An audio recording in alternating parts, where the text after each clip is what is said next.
চিরসুখ চিরশান্তি এটাই পৃথিবীতে হয় না। চিরসুখ এবং চিরশান্তির জায়গা হচ্ছে জান্নাত। কিন্তু সমস্যা বাদে তখন যখন জান্নাতের ফিচার আমরা দুনিয়ায় খুঁজি।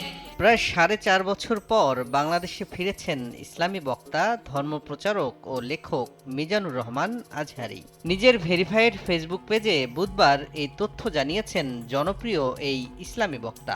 পোস্টে আজহারী নিরাপদে মাতৃভূমিতে পৌঁছাতে পারায় মহান আল্লাহর প্রশংসা করেন।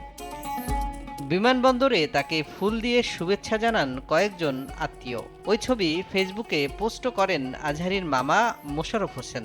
বাংলাদেশে ফেরা নিয়ে ফেসবুকে শুভেচ্ছা জানাচ্ছেন ভক্তরা। মিজানুর রহমান আজহারী 2020 সাল থেকে মালয়েশিয়ায় অবস্থান করছেন। গত আগস্টের গণঅভ্যুত্থানের পর দেশে ফেরার ঘোষণা দেন তিনি। তাজা রক্তের বিনিময়ে যারা আন্দোলনকে সফল করেছেন সেই শহীদদের শ্রদ্ধাভরে স্মরণ করে তাদের রুহের মাগফিরাত কামনা করেন তিনি।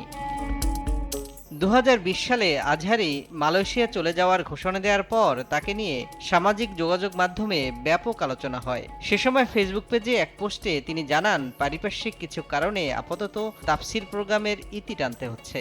যদিও সে বছরের মার্চ পর্যন্ত প্রোগ্রামগুলো স্থগিতের কথা জানালেও এরপর থেকে তিনি বাংলাদেশে আর কোনো ওয়াজ মাহফিলে বক্তব্য দেননি। গবেষণার কাজে মালয়েশিয়া গেছেন বলে জানালেও তার হঠাৎ চলে যাওয়া নিয়ে সামাজিক মাধ্যমে ব্যাপক আলোচনা শুরু হয়েছিল। তুমুল জনপ্রিয়তার পরও কেন দেশ ছাড়তে বাধ্য হয়েছিলেন এই ইসলামী আলোচক, এমন প্রশ্ন ঘুরছে নেটিজেনদের টাইমলাইনে। অপরদিকে ব্যাপক জনপ্রিয়তা ও লোক সমাগমের কারণে বিভিন্ন জায়গায় তাকে ওয়াজ মাহফিল করতে বাধা দেয়া হয়েছিল বলেও অভিযোগ ওঠে। তখন সরকারের ধর্ম প্রতিমন্ত্রী আজহারীকে জামায়াত সংশ্লিষ্ট বলে অভিযোগও তোলেন, জানিয়ে তখন ব্যাপক হইচই হয়েছিল। বালু খনন করে পেটে পাথর বেঁধে পরীক্ষা খনন করেছেন সাহাবীদের সাথে। True leader.